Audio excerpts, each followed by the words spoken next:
Hello, good evening and welcome to Hot Edition on 92.73 FM. We are live around the world on 3news.com. And coming up this evening, President John Dramani Mahama warns loss-making state-owned enterprises risk being merged, privatized or shut down amid accountability push. Loss-making SOEs will no longer be tolerated. They will be swiftly reformed, they will be merged, privatized, or shut down. And that's President John Dramani Mahama. We have details of that coming up as he engages the managing directors and CEOs of some of these state-owned enterprises.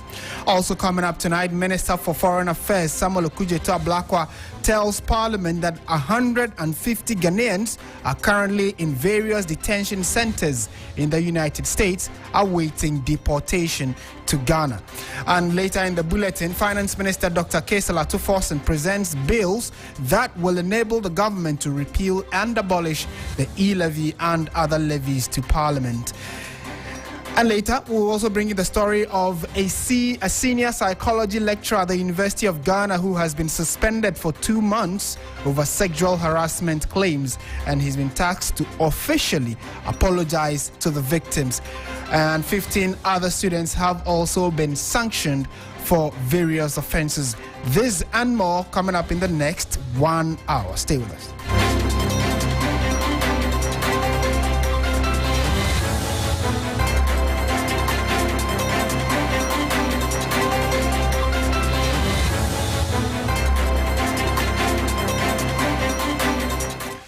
Before we delve into the details, let's bring you summaries of the news making rounds in Ghana. And Grace Hamwa Ajiman has details for us. Hello, Grace. Martin, let's begin from Parliament because the Finance Minister, Dr. Kasiel Atofo-Singh, has presented the bills that will enable the government to repeal and abolish the e-levy and other levies to Parliament. On Tuesday, March 11, the Finance Minister presented the 2025 budget to Parliament. In his presentation, he promised to scrap the electronic levy, betting tax, emissions levy, and abolish the COVID-19 levy. Also, former Finance Minister Mohamed Amin Adam has conceded that his comment denying the NPP implemented betting tax created a wrong impression. He explained that he was referring to taxes on lotto winnings and not winnings from betting.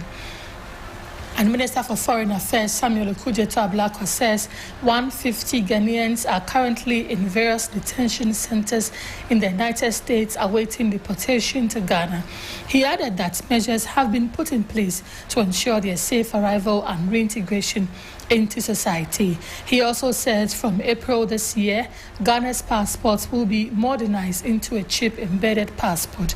He says it is an international requirement and government is committed to achieving it. He said this when he was answering questions on the floor of Parliament on Thursday. Before I go, government is set to allocate 2% of the GET fund this year to implement technical and vocational education and training TVET at all levels of the education spectrum. Vice President Professor Jenan Opoku-Agyeman, speaking at the closing ceremony of the National Education Forum, says he's confident that this will help transform education in the country. That's it for the summaries, Martin.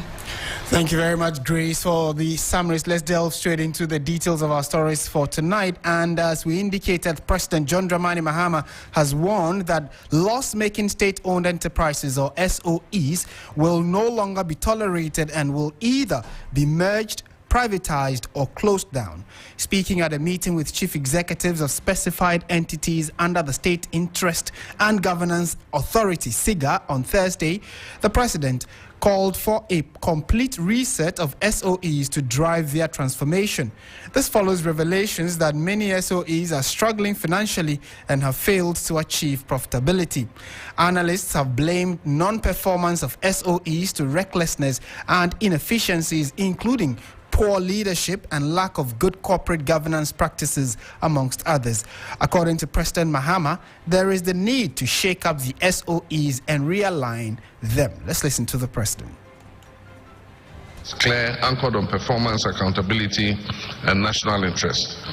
Under my leadership, specified entities will be transformed into engines of growth, aligning with our goal of a 24-hour economy that expands job opportunities and drives industrialization. At the center of this transformation is SIGA, which will evolve from a passive observer into an empowered enforcer of national interest. SIGA will act as a command center and be equipped with executive authority to 1. Negotiate and enforce performance contracts with heads of entities. 2. Conduct regular in-depth assessment of SOE finances, ensuring transparency and exposing mismanagement. 3. Issue binding directives, implement compliance mechanisms, and intervene directly in underperforming entities. 4. Commission independent audits to identify inefficiencies and financial leakages. And 5. Set and monitor performance metrics with tangible consequences for non-performance. Loss-making SOEs will no longer be tolerated. They will be swiftly reformed, they will be merged, privatized, or shut down. Corruption, procurement fraud, and financial mismanagement will be prosecuted strictly, and boards that rubber stamp poor decisions will be replaced. The practice also of, in a few cases, using entity resources and funds to indemnify board members from accountability must cease immediately. And that is President John Dramani Mahama. Let's go to the phone lines now. We've been joined by Joe Jackson, who is Chief Executive Officer from Dalex Finance. Mr. Jackson, good evening. Thank you for joining us on 3FM. Good evening, and good to speak to you. Right, I don't know about you, but I felt some level of excitement and patriotic spirit when I heard the president talk about the fact that these state-owned enterprises must start making profit, or they start either being scrapped, merged, or totally taken out. What are your initial thoughts on this, and what exactly has been hindering these SOEs from making profit? Well, first of all, it is good to see the president cracking the whip against these state-owned enterprises. They drain us of resources. They are unproductive. They waste money. And so it is gratifying to hear the president say to them that unless you make money, you're going to be merged, you're going to be shut down, you're going to be sold. And that is exciting. One cannot help but just say, please, Mr. President, thank you for cracking the whip, and we ask that you stay the course and that those loss-making state enterprises will see some swift action as you have promised. And from what you said, have there been clearly identified challenges that these SOEs face? Or, you think it is just probably human intention that they just don't care about these places that they work at? If there are challenges, how can they be surmounted? I think the first challenge is mismanagement. Remember that the leadership of the SOE have typically been given out as rewards for loyal behavior to the regime in power. And so if it's a reward, you don't need to work. And so a lot of, in times past, we've had situations where those in charge don't feel any need to deliver. And even if they have delivered, they believe they've done a lot simply because it was a reward for loyal behavior, not a call to action to get leadership to bring profit to the state. Right. In fact, if you recall, in the last regime, there was an attempt to privatize some of them and even list some of them on the stock exchange. So this is a continuation of a theme that has been running through for a long time, that our SOEs are running at a loss and they are losing money. Now, because the government purse is empty, there's no money to support them. And it's good to see that the president tell them clearly that there's no money. If you don't make a profit, we'll shut you down. And do you believe that those words from the president would actually ginger them to get into action and actually start making profit? And what timeline should we be looking at after the president's caution to these CEOs? Well, I'm sure some of them will think that it is business as usual. A year from now, I believe that the president should effectively shut some of them now. Then they will see that the rest will see that he's serious. There are some that are obviously in such a bad state that I predict that a year from now, first of all, anybody who doesn't present his results is in trouble or should be in trouble. If you don't present your results, you should be in trouble. If you present your results and they are bad, you are in trouble. Right. Well, so I expect action a year from now. But I will also expect that SIGA will conduct at least quarterly reviews to update them of where they are in the process until the year is back, so that there's some feedback for those that are performing badly to back up or not be surprised if the president takes action. I'm sure it is early days yet. Now that the president has gone there, we'll try and also keep very close eyes on how they operationalize these commands from the president. And definitely we'll be engaging you further on how this plays out as someone who watches the economic space. Thank you so much, Mr. Jackson, for your time this evening. Thank you. And we've been speaking to Joe Jackson, who is the Chief Executive Officer in charge of operations at Dalex Finance. And you can also let us know what you make of the president's orders, where he's, for instance, said that if these SOEs up until a certain time still fail to make profit or do not start making profit, they either risk being shut down or merged or totally scrapped off. And there are those who are already raising concerns about the workability of some of these orders coming in from the president. But do let us know. Maybe you even work with some of these SOEs. What are the key challenges you face, for which reason you are not able to make profit? And from what the finance minister said, it looked as though a number of years down the line, they have struggled to make profit. Sometimes they make marginal profit or not at all. So it means there could be some hurdles they face, for which reason they are not able to make profit year on year.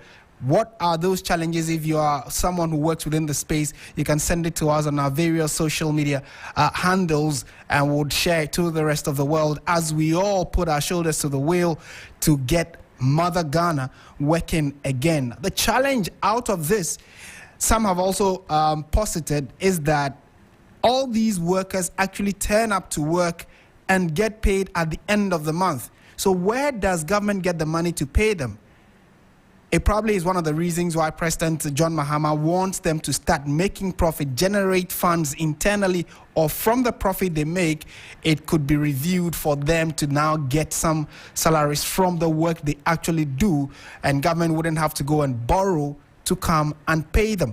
But would also want to take you through some of the specific findings from today's engagement, where Finance Minister spoke to the CEOs of selected SOEs, and in that meeting the president was also there. And the Finance Minister, for instance, presented a paper on what they had been saying or what their review had been in the last few years. And the issues from the Finance Minister's perspective include the fact that a total of 27.3 billion Ghana cedis is what has been lost. And he broke it down by year. He said, for instance, that in 2019, 6.4 billion cedis was what the state-owned enterprises lost. In 2020, 2.2 billion cedis is what was lost. In 2021, 1.7 billion cedis was what, And the biggest margin of loss was in 2022 when a whopping 14.4 billion Ghana cedis was lost. And later in 2023, which was just about 2 years ago, 2.6 billion Ghana cedis was lost by these state-owned enterprises. So, and this information is from the SIGA itself, and the SIGA, you would know, is more like the mother body that all of these institutions work under. That is the State Interest and Governance Authority. It was actually created by the NPP government to be like the supervisory institution where all of these agencies under state-owned institutions work or report to. So if you heard President John Dramani Mahama, he said that SIGA is going to play like a role of like a command center where they will take the final authority and decisions on some of these SOEs. Again, from the information that was presented today at that meeting, in Ghana currently we have total state interest entities that work in Ghana. We have 175 of them. Entities reviewed in SIGA 2024 report, 147. That's about 84% of the total number. And then state-owned enterprises in Ghana are also about 53. Joint venture companies 31, and other state entities are 63. So those are that's the breakdown of the various entities in Ghana that work as state-owned, and unfortunately many of them have failed to break even or even make profit. And when you look at their financials, they are almost all in red, raising concerns about why then do they go to the offices only to run at a loss? Why are they not making profit? What else can be the strategy going forward so that at least they can start making some profit? So those are the concerns that have been raised by government, especially now that they are tightening their belt and hoping to reset Ghana. Some of these SOEs also need to be reset, and those were the words of President John Mahama today when he addressed them. You're still listening to 3FM 92.7. It is a hot edition, and we are going on to some other stories, still on issues about the Ghanaian economy and finance.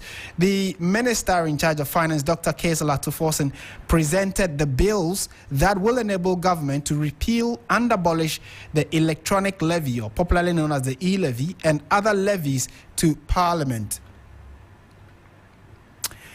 And he goes on to say that on Tuesday, the 11th of March, the Finance Minister, Dr. Kaysel Atuforsen, presented the 2025 budgets to the House. In his presentation, he promised to scrap the electronic levy, the betting tax, the emission levy, and also abolish the COVID-19 levy.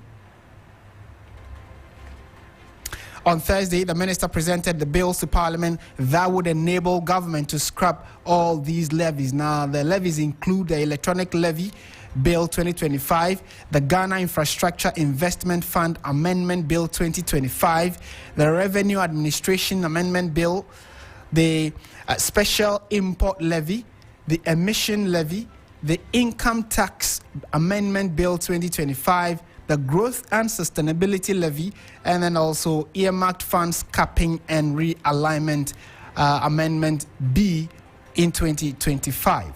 Meanwhile, the minority caucus in Parliament is accusing the Finance Minister, Dr. Atuforsen, of manipulating the fiscal data to score cheap political points during the presentation of the 2025 budget. The remarks by the former Finance Minister come 2 days after Finance Minister Dr. Atuforsen presented the 2025 budget in Parliament, which he criticized the economic performance of the NPP government before leaving office. Dr. Mohamed Amin Adam, who was the former finance minister, addressing the media earlier today, called on the International Monetary Fund, the IMF, to address what they called erroneous impressions being created by the current government before more damage is done to the Ghanaian economy. Let's now listen to what exactly Dr. Amin Adam has been saying regarding what he says are distorted information that have been provided by the current administration under John Dramani Mahama's leadership. We have erroneously churned out this wrong data in a bid to tarnish the image of the NPP administration by including 49.2 billion Ghana cedis in expenditure claims without any basis. When you have not audited your figures, you cannot use them for an important work like the national budget. Otherwise, you create credibility problems for the conclusions of the budget, as the Honorable Atufosin has just done. And so you put 49.2 billion Ghana cedis in the fiscal framework to arrive at higher fiscal deficit. And then, in the same budget, we say that you are yet to audit the 49.2 billion Ghana cedis. So on what basis did you validate the 49.2 billion Ghana cedis before putting it in the data, which threw the fiscal deficit away? And you can announce to the Ghanaian public that the government mismanaged the fiscals of the country. This is Azar, this is Sakawa. The technical people at the Ministry of Finance are professionals. And I don't know if the Honorable Atu refused their advice. What I do know is that we've gone through 3 successful IMF reviews, and the technical people never told us that we needed to compile claims from several years and include it in the fiscal framework as if they were accumulated in 2024 alone. The government must therefore explain how they came by the methodology used in computing the fiscal balances. I am really lost as to how they drive the fiscal balances without fully applying the methodology agreed with the IMF in the Technical Memorandum of Understanding. What is even more concerning, ladies and gentlemen, is the minister proudly declaring to the world, based on the voodoo computations he has done, that his country has breached the IMF program, when the evidence is to the contrary. And when the IMF itself is set to conduct a review of program implementation in April 2025. So IMF is yet to do their review. But the minister, whose performance is to be reviewed, has already announced to the world that he has breached. The MPP is no longer in government. The MDC is in government. And so if there is a breach, it is not the MPP that has breached. It is the government of Ghana, under President Mahama, that has breached. I believe they don't know this. And that is Dr. Mohamed Amin Adam, who is the immediate past finance minister under the NPP government. So let's take a step back to our earlier story having to do with President John Mahama and his meeting with state-owned enterprises and his clear orders to them to start making profit or risk being shut down, privatized or merged. We've been joined on the phone line now by Franklin Kujo, who is president of Imani Africa. Mr. Kujo, good evening. Thank you for joining us on 3FM. Good evening, sir. I mean, a few minutes ago, when we heard what the president said, many of us were like, well, it's about time that we have some state institutions actually making profit and we show some leadership. Are you also of the view that the decision of the president to even meet these CEOs and address them directly is a step in the right direction?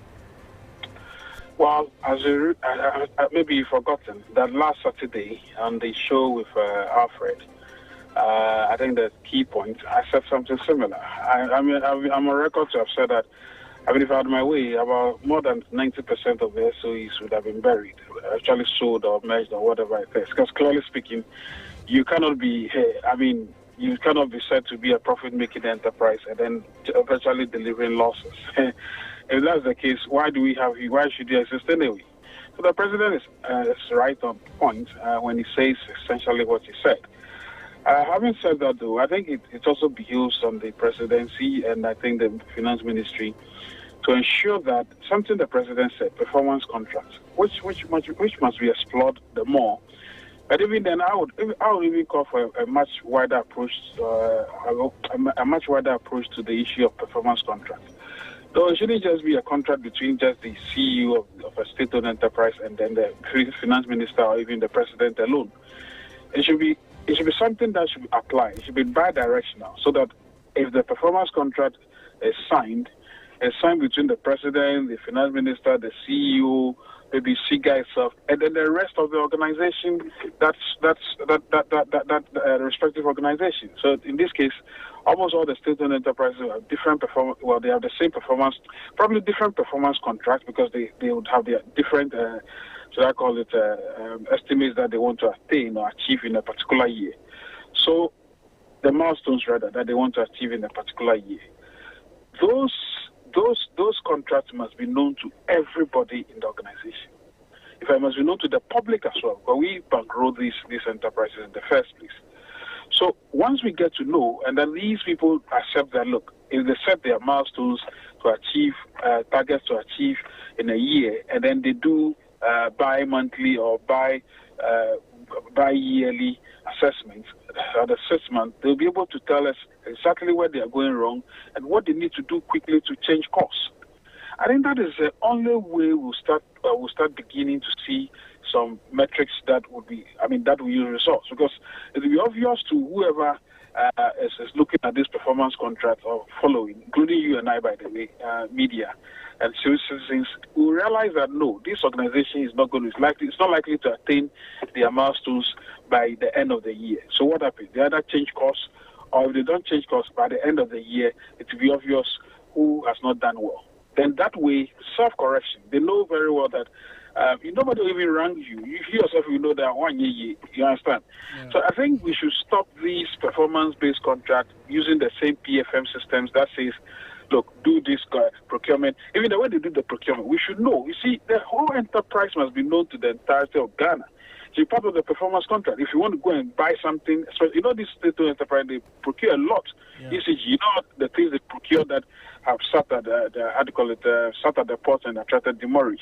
Most of them procure things we don't know. They procure so much money, and then they probably do it. They don't do it well as well. When you do this performance contract, which is bi-directional and open to the public, which is assessing you on the monthly basis, or rather, before you even get to buy that thing, the way people will look into your affairs now, you realize that no, this thing, if I don't do it properly and I go and purchase something and it doesn't work, you go and purchase low substandard cables instead of purchasing proper transformers, you don't purchase them, and then down the line, what do you call it? Procurement abuses leads to commercial losses and technical losses. It will continue if we don't have a hold on this whole concept of performance contract. And as I said, they should broaden it. It shouldn't just be between the president or the SIGA boss and the finance minister and then the CEO of each organization. It should be for the entire organization, and they should publish these things almost every month. Every month, where are you? We've reached here. Okay, we know you are doing this. Look, that's what is done in any serious country. Right. Singapore, even Rwanda, they've done this stuff. So at the end of the day, you justify why you are collecting the salary. Right. Sometimes when they publish the salary, people are like, hey, it's got to be very namoji, but it doesn't match the delivery, right? So they should not end their salaries by doing this 360, turn the whole concept of performance contract on its head and make sure that it is co-created, co-owned, and co-supervised and should I call it, held accountable. That's what we call the stewardship model I've been talking about since the beginning of this National Economic Dialogue. That's our approach to changing and eliminating corruption in the public sector. Let's try it. Right, and Mr. Kujo, I'm sure that it's quite also surprising that these individuals who work at these places, from the CEO right to probably the least individual in terms of ranking, these are Ghanaians, and they know that their work is not generating profit. Could it be that it is deliberate, or it is that they do not have clear performance or an oversight responsibility on what is expected of them, for which reason year in, year out, they are earning their salaries but not making any profit? Well, first of all, do not forget that every man would take advantage of any scenario or any opportunity, any environment that breeds carelessness. Essentially, nobody cares about anything about the property of the organization or the well-being of the organization. That's how governments actually are known to behave, right? It's like the famous strategy of the commons principle. What belongs to you tend to take care of. What belongs to everybody tends to fall into disrepair, but nobody takes care of it. When you sweat to make money, you know how to use it. If somebody dashes you money, I'm sure the way you use that money will not be the same way you'd have applied to yours. It's the same principle everywhere. So it's not really about being a Ghanaian or having some culture that because you're a Ghanaian, you should know that, look, in an organization, you should care because you're receiving salary and nobody is taking keen interest in the work you do. What I'm suggesting, if we do this performance-based contract and extend it to everybody in the organization, and they know that every month their work is rated and published to the media, and will you be happy that every day you work in an organization, they say, but by the end of the year or two, you yourself won't back cow. Yeah. That's what they did in Rwanda. I've been saying this thing for time, God knows when. Look, in Rwanda, let me give you the example. So Rwanda started off with this the Vision 2020, right, in 2000. By 5 years' time, they realized that nothing was working. And they went back to their old ancient concept called Imihigo. Imihigo essentially says all these warriors, when they go to war, before they go to war, they beat their chest and say, if I don't come back victorious, don't call me a man. You understand? So if they go to war and they come back defeated, they come to the public and publicly shame themselves. So the Rwandans borrowed from that principle and said, look, we could fix our country. They reduced 130-something districts to 30 districts and have 60 district mayors who had this performance contract signed between the president, the prime minister, the statistical office, the local government system, and they have an MAE system, which they utilize in such a way that after every 6 months, they did an assessment to determine whether the milestones they set for themselves were being attained. If it's not happening, they course correct, right? And then they go back. And that was used to, it engenders some sort of competition between these districts. And it's not surprising that in less than 10 years, Rwanda moved from a GDP of $3.2 billion to almost $8.7 billion and has half its poverty. Some will say there's a strong man there.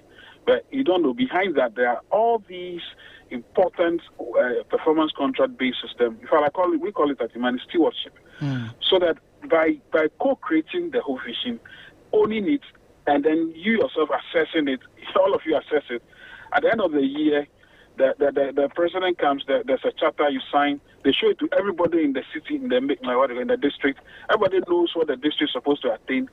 And that's why you go to Rwanda, 2-3 hours drive from Kigali, there's still street lights. We are here, and what are we doing? I hear my good friend, the regional minister, has now the duty to go and be fixing street lights. Why do we do these things to ourselves? So look, it's not about being Ghanaian and that they don't know. It's because the structure that we are operating doesn't build that sense of trust, ownership, and I call it responsibility. Let's try it and see. In Singapore, it's the same thing that is done. That's why Singaporean public servants earn so much. That's why they earn so much, and they have milestones they meet. That's why they could return budget surplus in 2018. Every citizen in Singapore got $300 back into their pockets. Wow. What are we doing here? Have you ever seen a budget surplus in this town? But they don't care.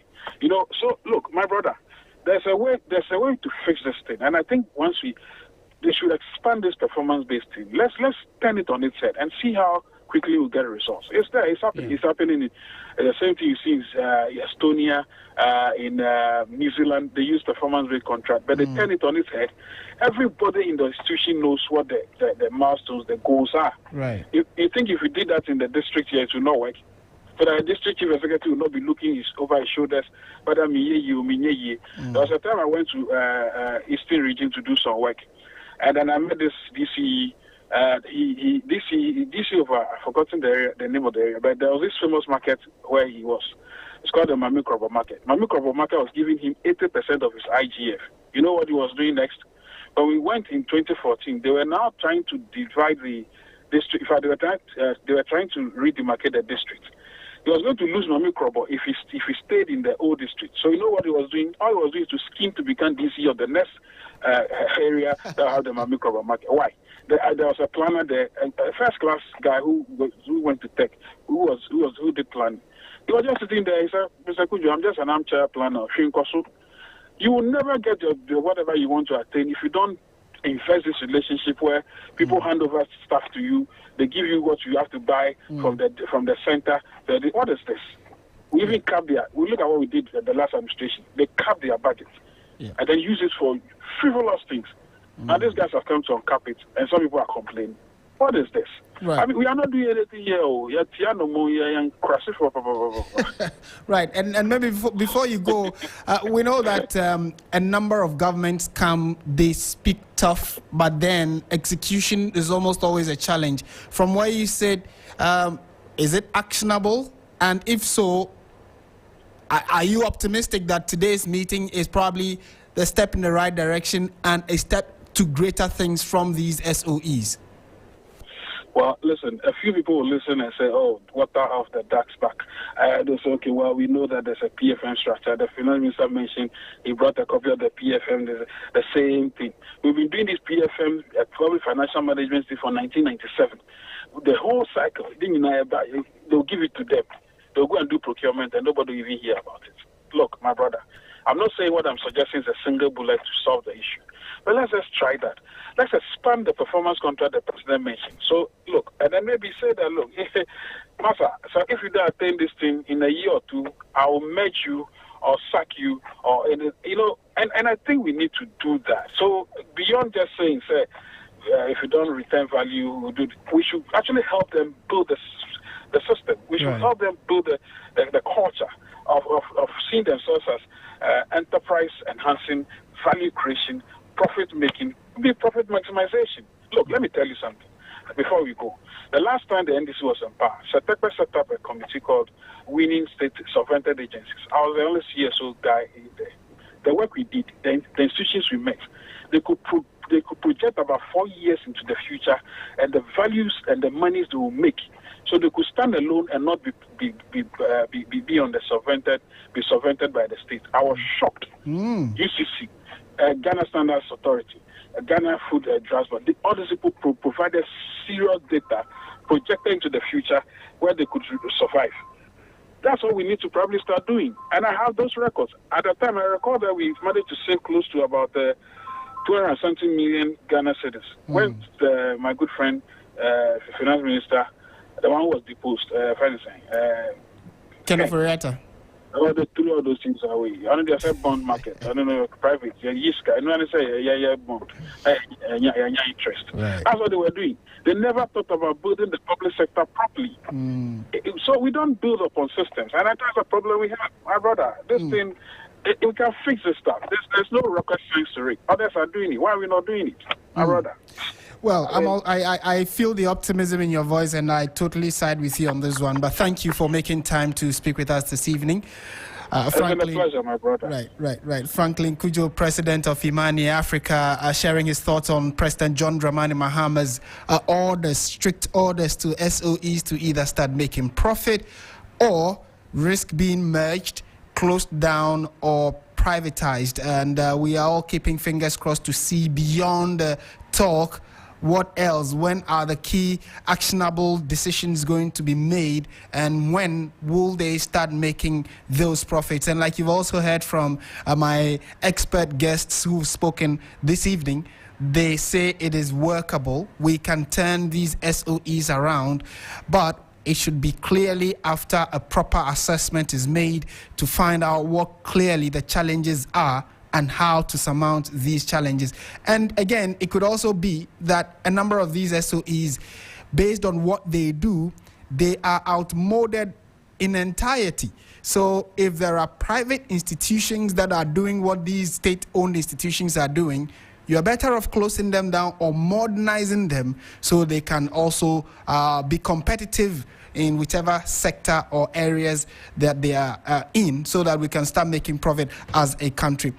Well, your thoughts are also welcome. We'll be happy to hear them here on 3FM 92.7. This is Hot Edition.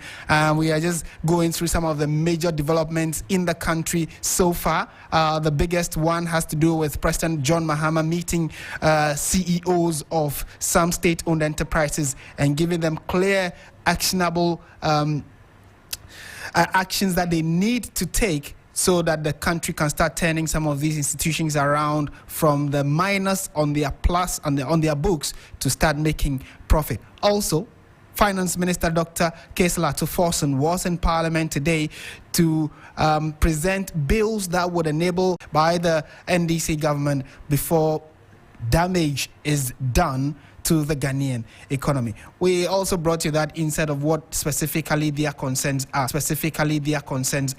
But we'll stay in Parliament now, and this time around talk about Ghana's foreign relations, foreign affairs. The minister in charge of that portfolio, Samuel Okudzeto Ablakwa, says that some 150 Ghanaians are at various detention centers in the United States of America for getting ready for deportation to Ghana. He says measures have been put in place for their arrival, safety, and reintegration into the Ghanaian society. Let's listen to the Foreign Affairs Minister Samuel Okudzeto Ablakwa when he addressed the Parliament today and gave further perspectives on other issues that they are hopeful that the updates from the Washington mission indicates as follows. Currently, there are 150 Ghanaians in detention across various centers in the U.S. who are awaiting deportation for crimes such as rape, internet fraud, and illegal entry. None of the affected Ghanaians are in detention as we speak. 50 out of the 150 individuals have received final deportation orders from the courts. Their deportation is expected to take place by mid-year, mid-2025. The remaining 100 cases are either under appeal or have been dismissed. Representations have been made to U.S. authorities on behalf of one Ghanaian on the grounds of ill health, and he has been released to seek medical care. On the 20th of December 2024, our embassy in Washington was informed of another one Ghanaian with a medical condition who requested expedited removal as his condition was not improving with the treatment he was receiving in detention. ICE was promptly notified and the individual was processed for removal, departing the U.S. on the 30th of January 2025. So that individual is now within our jurisdiction. 3 Ghanaians have also been processed and are scheduled to depart from the United States on commercial flights on the 19th of March 2025, the 28th of March 2025, and 1st April 2025, respectively. 10 Ghanaians have also been interviewed by the embassy to verify their nationalities and ensure that they have received a fair hearing. They are now awaiting the Department of Homeland Security to purchase their flight tickets before their travel documents for their deportation can be issued. The Ghana Embassy in Washington, in collaboration with Ghanaian immigration attorneys in the U.S., have been organizing virtual town hall meetings to offer legal guidance and support to nationals facing immigration challenges. And you heard the voice of Samuel Okudzeto Ablakwa, who is the who is the Minister for Foreign Affairs and Regional Integration. Now that ministry is called the Ministry of Foreign Affairs. Simple. No more international relations in that regard. All right, so let's go to the phone lines now and pick the thoughts of an international relations analyst who is also a senior research fellow at the Legon Center for International Affairs and Diplomacy, Dr. Daniel Dramani Kepo-Sunyehi. Doc, good evening. Thank you for joining us on 3FM. Good evening. Thank you.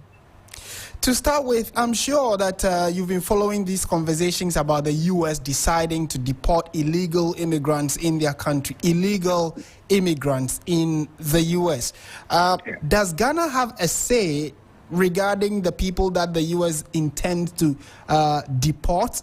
Can we, for instance, say that do not bring them in, as some countries did? You'd recall that Nicaragua, for instance, when the aircraft was mid-air, they told the U.S. that do not bring these people. So although the individuals were returned to the U.S., the President Donald Trump also issued a stern warning that these are your citizens, you need to take them. But when it comes to these issues, a country says, these are individuals who are illegal, I'm sending them back to you as the mother country where they came from. Can Ghana, for instance, say, go into some kind of negotiation with the U.S.? All right. Thank you very much. That is the very, that you are right. It's a very delicate, very sensitive issue. And as the Minister, Honorable Samuel Okudzeto rightly said, Ghana as a country is not aloof. Ghana is doing all that it can to protect the citizens in America. They have gotten some of them because of medical grounds. They are able to get them. They are also providing legal advice, legal aid to others who will be able to possibly be able to win their cases against the detention. So it means that is what Ghana is doing. Ghana is providing a lot of...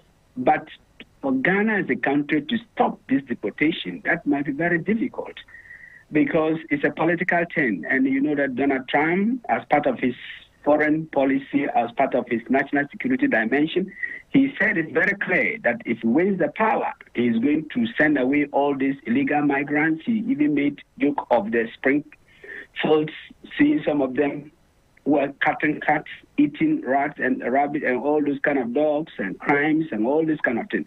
So the guy was the president, Donald Trump then is very, very strict that all these people who do not have papers in America will be deported. And so that is the policy decision, and it's been on it. So what Ghana can do at this moment is possibly use some diplomatic means to see how we can negotiate, how we can, but to be able to stop the deportation, I'm not sure whether we can do that because it's a political, the will power to deport them is there. Now, even in the case, if Ghana decide that, well, we will not let them arrive at Kuduka International Airport, the president is saying that I will take them to Panama Canal. So while they're taken to Panama, that is also another problem. Maybe they can send them to other countries and may not even take care of their welfare. So it means that Ghana may complicate the plight of their citizens abroad.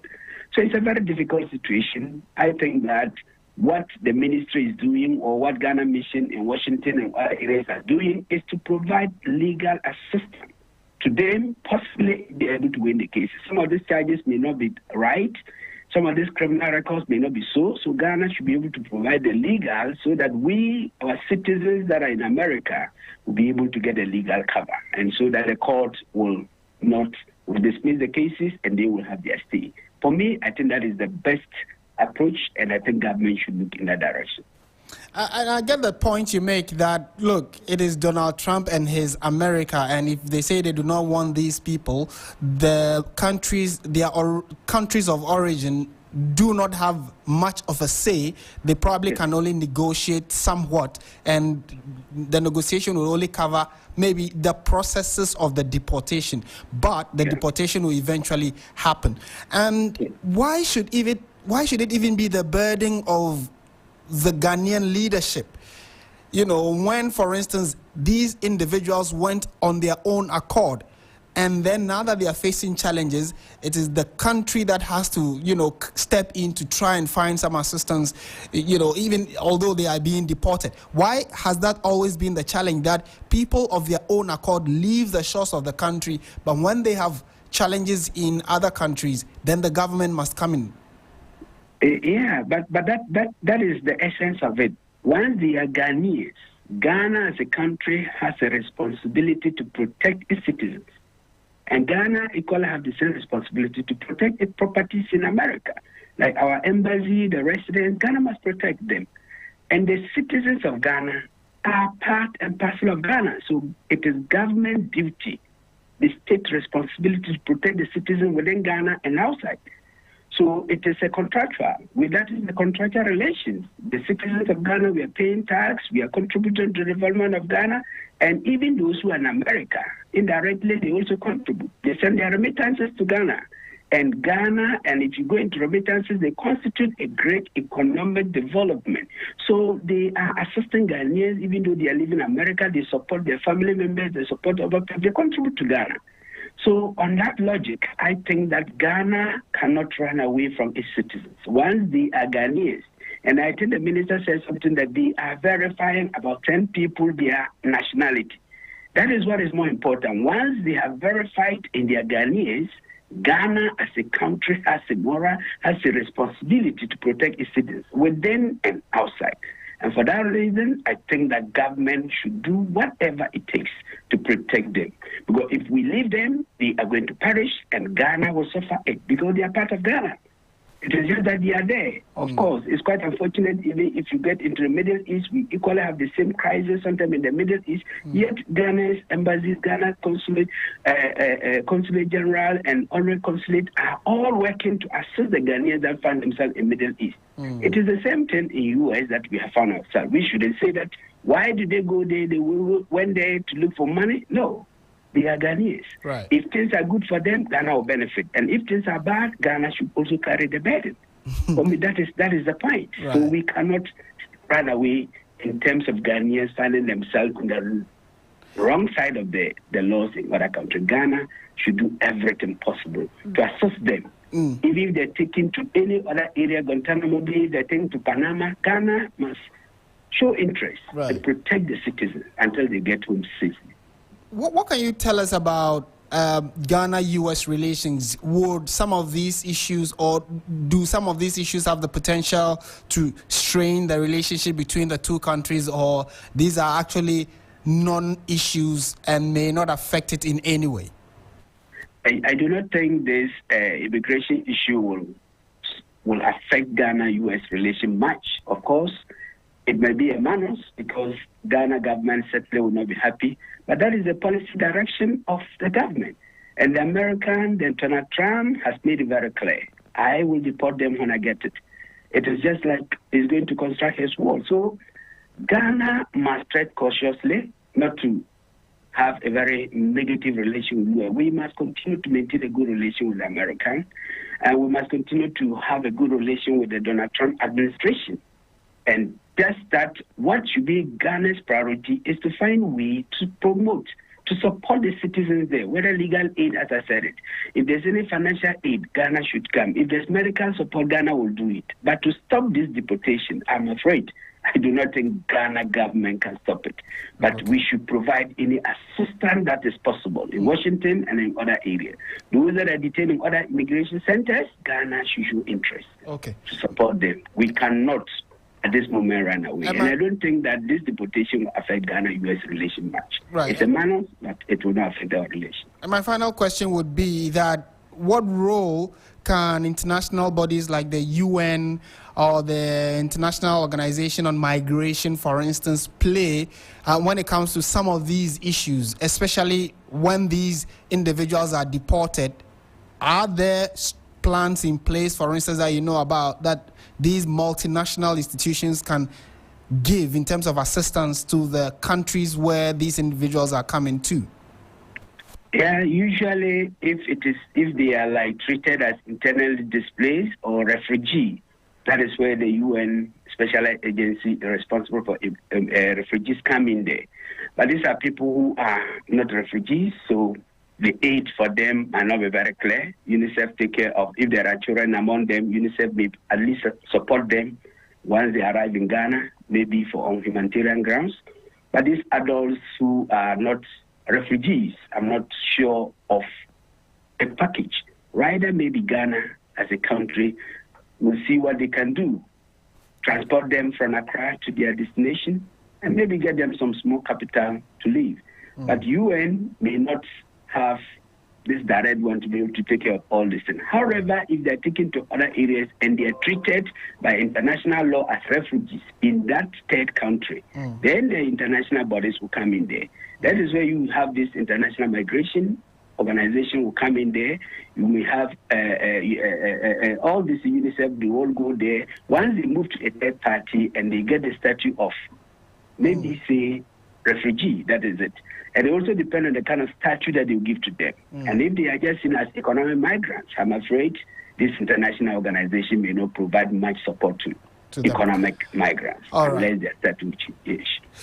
Always a pleasure talking to you, sir. Thank you so much for speaking to us on 3FM 92.7. Thank you very much.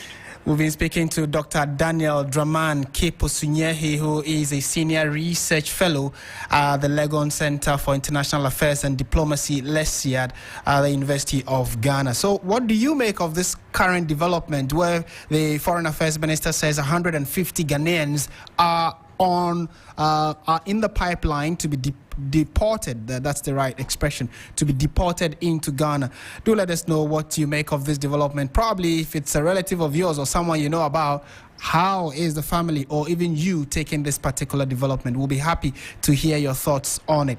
Still listening to 3FM 92.7. This is Hot Edition live from our studio here at Adisanwe in Accra. In a moment, we'll be bringing you the latest in the world of business with Menu Afo. But before that, other stories we are bringing to you later after business and sports. We do know, for instance, that a senior psychology lecturer at the University of Ghana has been suspended for 2 months over sexual harassment claims and has been tasked to officially apologize to the victim. So the suspension is for 2 semesters over sexual harassment claims. So that's quite a topical issue, which we'll be discussing right after business and sports. Also, 15 other students in the same university have also been sanctioned for various offenses. We'll be taking you to the university campus when we return from the world of business.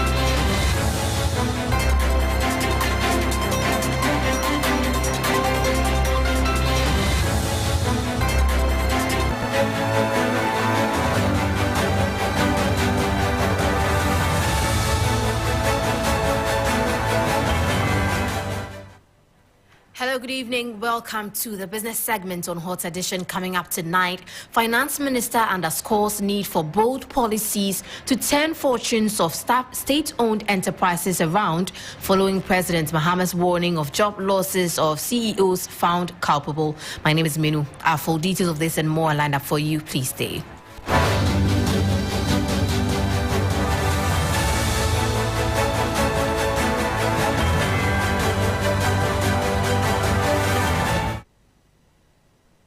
Now on to the details. Finance Minister Dr. Kasiel Atoforsen says a decisive turnaround strategy is crucial to making loss-making state-owned enterprises profitable.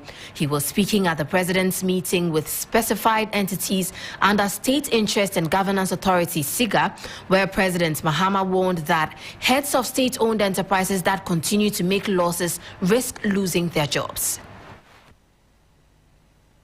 To reverse this trend, we must implement a bold turnaround strategy that transforms loss-making state-owned enterprises into financial viability and self-sustaining institutions. The strategy will include capacity-building initiatives to strengthen leadership and operational efficiency. The second will be the enhancement of corporate governance training to ensure strict regulatory compliance in all state-owned enterprises. The third is the financial discipline and strategic decision-making to restore profitability. Meanwhile, Chief Executive of Cocoa Board, Dr. Randy Abbey, has reaffirmed his commitment to turning around the fortunes of Cocoa Board. The state-owned entity was amongst those listed by the Finance Minister as heavily indebted. I guess it's not a pleasant time, and it's of course not a pleasant opportunity. Of course, Cocoa Board keeps coming up, whether it's 10, it's 5, it's 3, it's 2. I guess the only time we miss out is when it's 1, because ECG is there. But, well, Cocoa Board is just a microcosm of the situation of Ghana. So to the extent that His Excellency the President believes that Ghana can be reset, we also believe that Cocoa Board can be reset.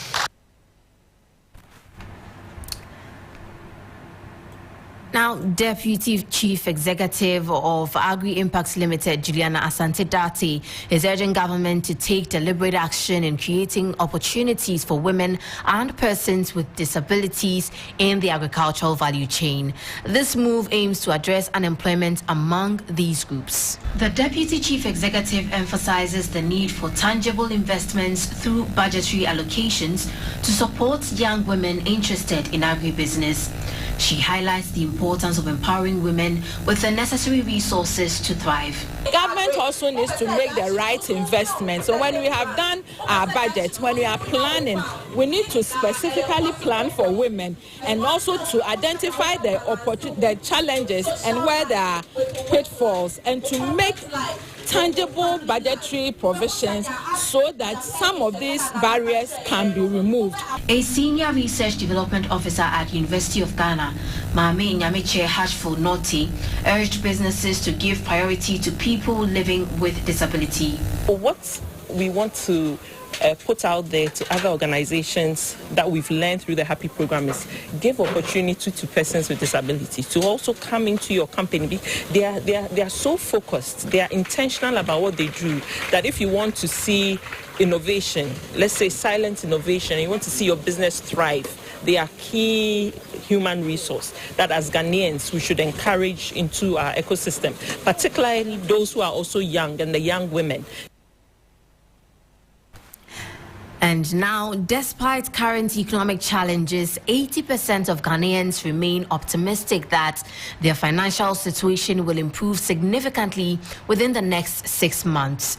This was revealed in the 2024 Financial Services Monitor conducted by financial services firm Old Mutual. According to the report, many attribute the optimism to business expansion, increased savings and investments, and better job prospects. However, while individuals remain hopeful, broader confidence in the national economy remains weak, with only 22% expressing trust in its stability. As you have known that over the last 2-3 years as a country, there have been some economic challenges. So I think it's important now than ever to have a report like this, because you get some good insight to see where we are in terms of the customer or consumer from a financial well-being standpoint. The Financial Service Monitor aims to provide insight into financial attitudes and behaviors across Ghana's formal and informal sectors. I think the final word is on financial advice. The most important thing when it comes to finances is making sure that people have the right kind of knowledge and advice to make decisions. That is a significant gap when you look at Ghanaians. 90% of people don't have a financial advisor. 1 in 2 don't even know where to go for financial advice. So I think the importance of financial advice cannot be underscored enough. Speaking at the launch of the report, economist Professor Patrick Isuming emphasized the need for government to create a more conducive economic environment, highlighting its direct impact on public confidence and financial stability. You know, what we call the macroeconomic environment, the policies government make actually affect lives. You know, so sometimes it's easy when you read a budget to go and debate who did what and who did what. But I think at the end of the day, the micro matters. Those choices and those decisions do affect lives. That brings us to the end of Business Daily here on 3FM and 92.7 Business News on Hot Edition. We'll bring you sports shortly. My name is Minuafu. Please stay with us.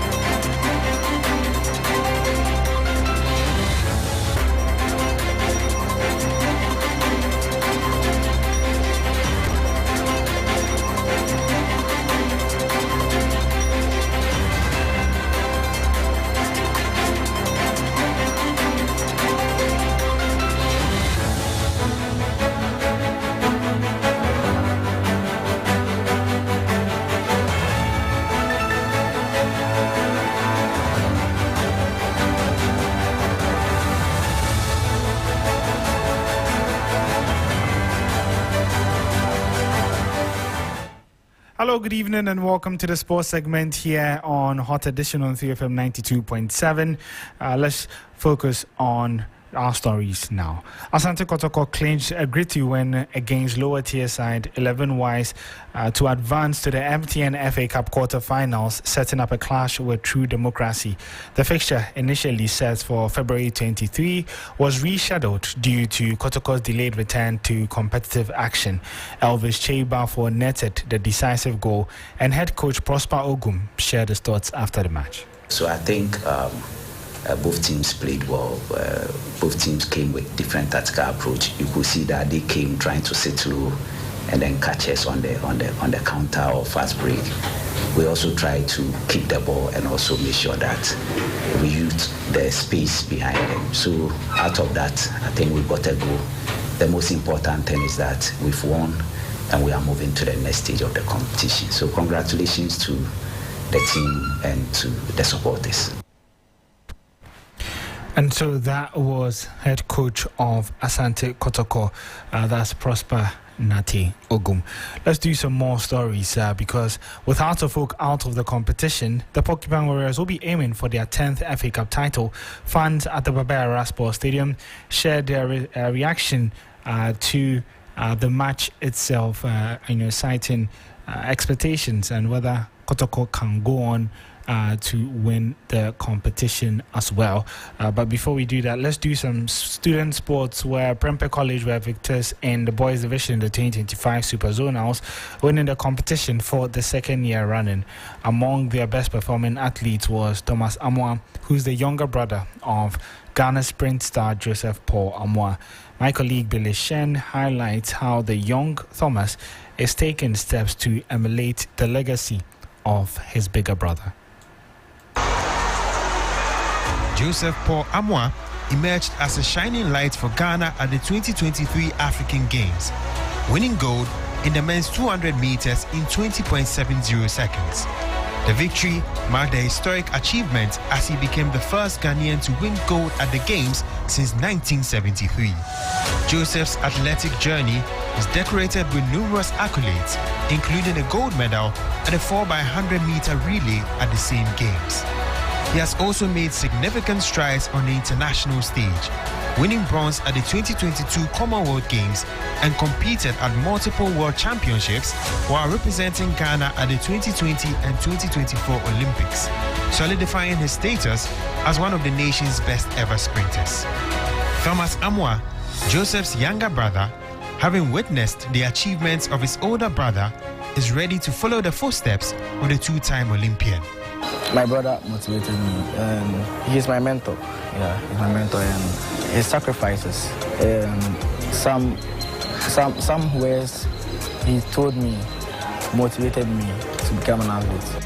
Thomas first showed his potential in junior high after beating his classmates at a 100-meter event, and a happy Joseph encouraged the 17-year-old to actively pursue the sport. The younger Amoah joined Prempeh College, an institution that Joseph coincidentally schooled when he was younger to sharpen his skills. At the 2025 Super Zonals in Kumasi, the final year students ran the anchor leg in the 4x200 meters, helping Prempeh to a new record with a time of 1 minute 26.87 seconds as the school consequently defended their crown.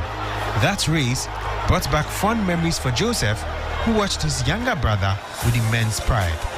I remember, being in that same position, receiving on the same bend, finishing. I think sometimes I run the second leg, sometimes I run the ankle leg on the 4x2 for Prempeh. So, seeing it was so emotional. I was very happy to, see that he's actually, doing well.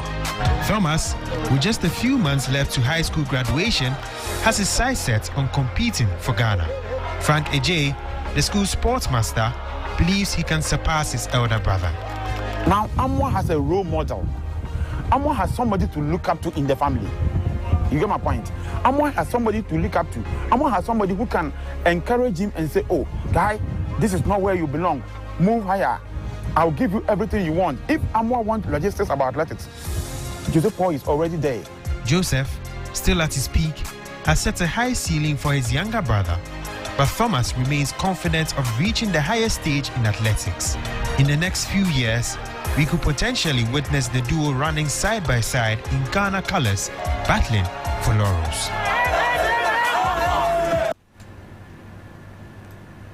What we do wish that is Thomas Amoah all the best as he embarks on his athletics journey. But let's do some more stories where Ghana's national under-17 men's team, the Black Starlets, continued their scouting in Western Region earlier today.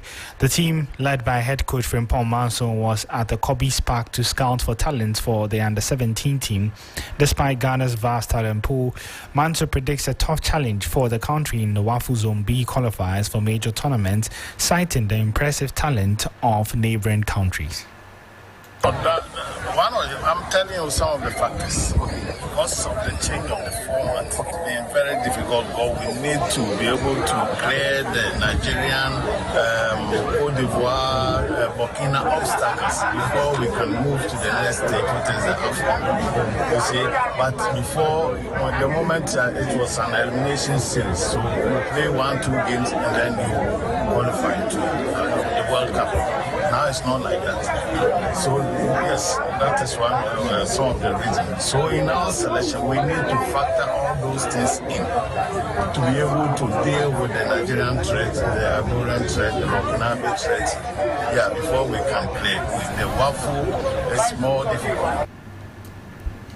Former Black Stars goalkeeper George Owu has expressed confidence in the success of the newly revamped Black Stars technical team. With Ghana set to face Chad and Madagascar in the upcoming World Cup qualifiers, the pressure is mounting following the team's failure to qualify for the 2025 Africa Cup of Nations. Owu believes the inclusion of key figures like Stephen Appiah and the management committee will play a vital role in the team's quest for a spot at the 2026 Mundial. No, it's not the coach. I think they know the problem. The management are trying to resolve those problems, what is going on, because now they bring Stephen Appiah on board, they make new management. We pray that things will go well for them. Let's head overseas where, meanwhile, Manchester United are still in the news because their head coach, Ruben Amorim, has endorsed Wayne Rooney's scathing assessment of Manchester United's current squad. Rooney, a former United player, recently suggested that the team requires a major revamp with only two players worthy of retention. Ahead of United's Europa League clash, Amorim concurred that his side, including himself, have been underperforming. If we being not honest, in this moment, everybody, me, all the players, we are underperforming this season. So we can always change that. So I include myself in that part of underperforming. And you are talking about players like Casemiro, for example, that won everything. And we know that these kind of players can play so much better. So that is the focus, and he was honest on that. So the focus is to change his mind and to change all the people's minds. Before we go, in Formula One, seven-time world champion Lewis Hamilton expressed his eagerness to hit the track as he prepares for his Ferrari debut at this weekend's Australia Grand Prix. The spotlight leading up to the new F1 season has been on Hamilton's switch to Ferrari, generating immense excitement as he joins the sport's most iconic team. Hamilton hasn't been in a title battle since the controversial 2021 season, enduring 3 inconsistent years with Mercedes. However, he claimed victories in 2024 at Silverstone and at the Spa-Francorchamps. You can get more updates on all of this as well as the ongoing Europa League games on our social media handles at 3SportsGH. My name is Ore Kwampofo.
Still listening to 3FM 92.7. It is Hot Edition, and we're going on to some other stories we have for you this evening. A big thank you to the sports and business teams for coming through with the latest in those respective fields.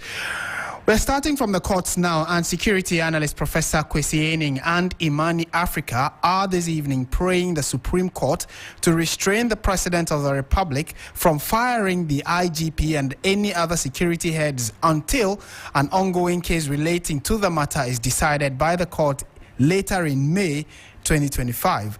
According to the plaintiff, the said security heads will be unfairly treated if they are removed before the matter, which is pending before the Supreme Court. The development comes on the back of raging reports that President John Mahama intends to remove the Inspector General of Police, the IGP, and other heads of security agencies. Imani Africa and Professor Kwesi Ening have been in court since June 2024, challenging the powers of the President to revoke the appointments of security heads without a proper legal basis. Let's try and get some clearer understanding of how all of this has played out in the last few months. Eric Mawana is the one that's been following this story. He's joined us in studio for a quick chat. Mawana, good evening. Thank you for joining us. First of all, what exactly are the reliefs being sought by the plaintiffs? Right, and so what we have on our hands today, this suit seeking an interlocutory injunction from the Supreme Court, is to restrain basically the president from being able to terminate the appointment of the IGP, the Comptroller General of the Ghana Immigration Service, the Chief Fire Officer of the Ghana National Fire Service, the four-star general now that we have in the Ghana Armed Forces as well, and other respective security agencies. Now, this comes on the back of a pending suit already before the Supreme Court, where Imani Africa and then Professor Kwesi Ening, who's a security analyst and also the Director of Research and Academic Affairs at the Kofi Annan International Peacekeeping and Training Center, filed a suit as far back as March of last year, just about a year ago to be precise, praying the Supreme Court or seeking to stop what they believe are unconstitutional terminations of appointment. Now, they argue that terminations of security heads should not be at the whims of a certain president, but rather there must be justifiable reasons upon which the president can proceed to terminate the appointment of any of these security heads. In fact, in their suits, they make reference to the fact that there should be stated misconduct, which could be a basis upon which a security head can be removed, or there is medical examination or proof that says that the person can no longer continue to perform the functions that they are expected to perform. That should be the basis upon which these individuals are removed. Any such clear-cut reasons of stated misconduct or an illegality brought against the person, then there is no basis for the president. Now, the arguments have been advanced based on what we understand, and there's expectation that in May of this year, the Supreme Court could possibly be delivering judgment on that. But I think 2 days ago, there's been rife media reports, yesterday to be precise, with some media houses quoting directly that the IGP has been removed. There's been no government communication in that regard, but that's been rife, and that's prompted them to head to court. And the arguments they make simply from this suit is that a failure by the Supreme Court to restrain the president from making from removing the IGP or any such would mean that it will render the suit before the court moot, as the substantive matter which they are seeking the Supreme Court's decision on would have been rendered useless if the president proceeds to remove the Inspector General of Police, Martin. Right.